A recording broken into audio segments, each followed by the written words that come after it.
আসসালামু আলাইকুম। আমি ডিএমএইচ মনির। আপনাদের স্বাগত।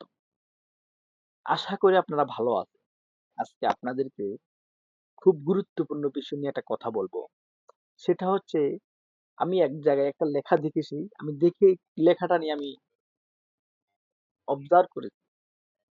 লেখাটা ছিল ওইখানে এটাই, টাকা দিয়ে সব পাওয়া গেলেও টাকা দিয়ে সব পাওয়া গেলেও মায়ের মতো স্বর্গ আর বাবার মতো ছায়া কখনো পাবেন না। এই বন্ধুরা কথাটা ২ কথা, ছোট্ট একটা কথা। টাকা দিয়ে সব পাওয়া গেলেও মায়ের মতো স্বর্গ আর বাবার মতো, মায়ের মতো জান্নাত আর বাবার মতো ছায়া কখনো পাবেন না। ছোট্ট একটা কথা, অনেক গুরুত্বপূর্ণ। আমরা আমাদের মা কিংবা বাবাদেরকে অনেক সময় অনেক অবহেলা করি। একবার কি ভেবে দেখেছেন আপনার মা আপনার কত গুরুত্বপূর্ণ? আপনার মা আপনাকে অনেক কত ভালোবাসে। আপনার মায়ের মতো ভালোবাসা পৃথিবীর আর কোথাও পাবেন? মায়ের ভালোবাসা পাবেন না।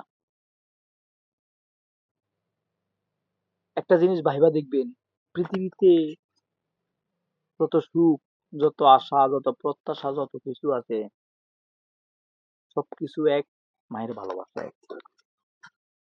আমরা তো অনেক সময় অনেক ক্ষেত্রে মায়েদেরকে অনেক অবহেলা করি, বাবাদেরকে অনেক অবহেলা করি।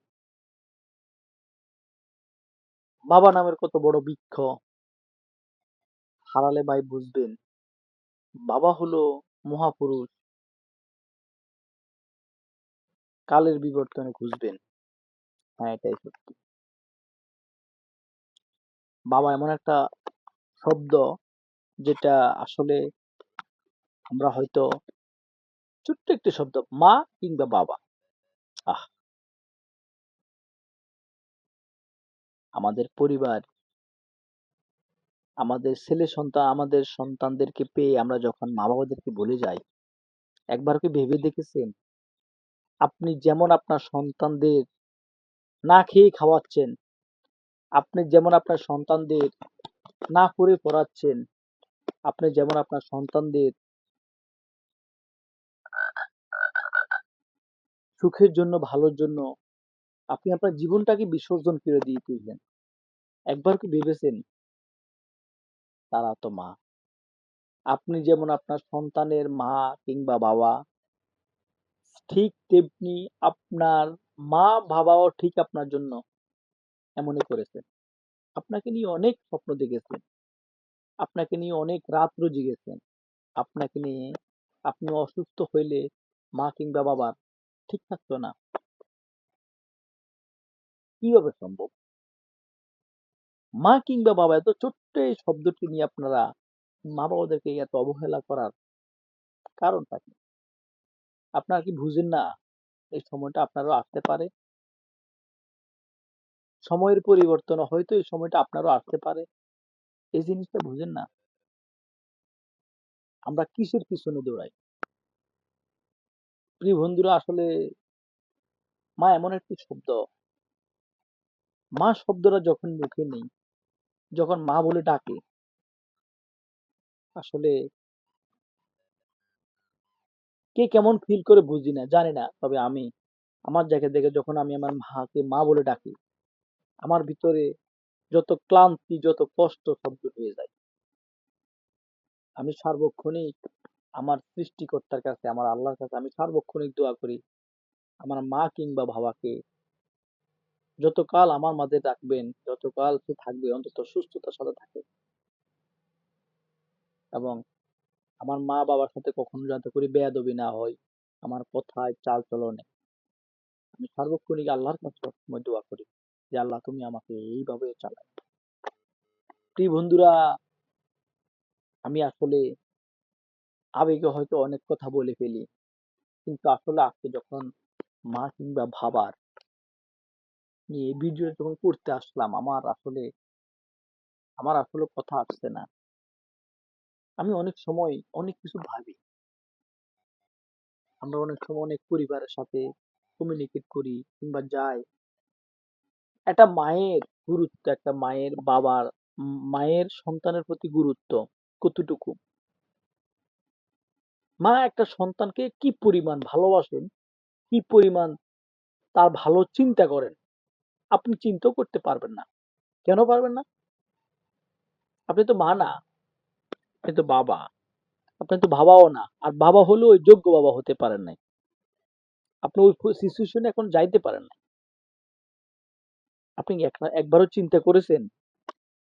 আপনি যেমন আপনার সন্তানের প্রতি মায়া, ভালোবাসা, মহব্বত সার্বক্ষণিক আপনার সন্তানের জন্য আপনি মঙ্গল কামনা করেন। আপনার সন্তান আপনার ভালো কিছু আশা করেন। আমার সন্তান ভালো লেখাপড়া করবে, উচ্চ শিক্ষায় শিক্ষিত হবে, আমার সন্তান বড় একজন আলেম হবে, আমার সন্তান এই সমাজের নেতৃত্ব দিবে। কিন্তু আপনি যা সার্বক্ষণিক যেমন আপনার সন্তানের মঙ্গল, আপনার সন্তানের ভালো কিছু আশা করেন, ঠিক তেমনি আপনার মা-বাবা আপনারও ভালো কিছু আশা করছেন সার্বক্ষণিক। আপনি যখন কখনো অসুস্থ হইতেন, ছোট থাকতেন, ছোট যখন ছিলেন, যখন কখনো অসুস্থ হইতেন, আপনার মার তখন ঘুম হইতো না, সারা রাত জাগ্রত থাকতো, আপনিও থাকেন। এখন আপনার সন্তান যদি অসুস্থ হয় আপনিও জাগ্রত থাকেন, এটি প্রকৃতি। এই মহাব্বতের এই ভালোবাসার মাকে কিভাবে আমরা অবহেলা করি? প্রিয় বন্ধুরা, আমি হয়তো আপনাদেরকে ওইভাবে হয়তো সাজেস্ট করতে পারি না, বুঝাইতে পারি না, বলতে পারি না, কিন্তু আমি আমার এই ভিডিও দেখে যদি কোনো একটা মায়ের সন্তান যদি মায়ের প্রতি ভালোবাসা জাগে, কোনো একটা বাবার সন্তান যদি বাবার প্রতি ভালোবাসা সৃষ্টি হয়, মহব্বত সৃষ্টি হয়, মা বাবার প্রতি সহানুভূতি, মা বাবার মা বাবাকে সম্মান মর্যাদা যদি আগ থেকে বেড়ে যায়, আমি মনে করি আমার এই ভিডিওটাই সফল। প্রিয় বন্ধুরা, আসলে আমরা আমাদের মা বাবা, অনেকে মা বাবাকে পায় নাই বলতে অনেকে মা বাবাকে হারিয়ে ফেলেছে, মরে গিয়েছেন অনেক আগে। তারা বুঝে মা বাবা কি জিনিস। আপনি যখন বাইরে থাকবেন কিংবা আপনি আপনার বাসার বাইরে বাড়ির বাইরে থাকবেন, রাত্রে 12টা 1টা 2টা বাজে যাবেন, একটা একজন ব্যক্তি বা দুইজন ব্যক্তি জাগ্রত থাকবে, সে কে জানেন? আপনার মা কিংবা বাবা, মা বাবা এই দুইজন সারা রাত জাগ্রত থাকবে। কেন থাকবে? আমার সন্তান এখনো আসে নাই, এখনো আমার সন্তান আসে নাই, সে কোথায় আছে, কি করছে, কি খাচ্ছে, তারাই জাগ্রত থাকবে। আপনার পরিবার থাকলে আপনার পরিবার ঘুমিয়ে পড়বে, ঘুমিয়ে যাবে, কারণ সে আপনার পরিবার, সে ঘুমিয়ে যাবে। কিন্তু মা বাবা ওরা জাগ্রত থাকবে সারা রাত, যতক্ষণ না পর্যন্ত আপনি আসবেন ততক্ষণ পর্যন্ত তারা জাগ্রত থাকবে। এটাই মা বাবা, এটাই মা বাবার ভালোবাসা মহাব্বত। প্রিয় বন্ধুরা, আপনাদের কাছে একটাই আকুল আবেদন, কখনো মা বাবাকে অবহেলা করবেন না, কখনো মা বাবাদেরকে অমর্যাদা করবেন না, কখনো মা বাবাকে কখনো কখনো দূরে সরিয়ে দিবেন না। সব সময় চেষ্টা করবেন, আল্লাহর কাছে সবসময় চাইবেন যে আল্লাহ আমার মা বাবার মৃত্যু পর্যন্ত আমার কাছে যাতে করে তারা ভালোভাবে থাকতে পারে। আমার ইয়েতে আল্লাহ তুমি আমাকে ওই জ্ঞান, আমার পরিবারের সকলকে ওই জ্ঞান দিয়ে দিও, আমার মা বাবার প্রতি ওই ভালোবাসা দিয়ে দিও। আমি সার্বক্ষণিক দোয়া করি। এই বন্ধুরা, অনেক কথা বলতে গেলে অনেক কথা, তো আজকের জন্য আর না বলি, এখন পর্যন্ত বিদায় নিই। সবাই ভালো থাকবেন। ধন্যবাদ। আসসালামু আলাইকুম।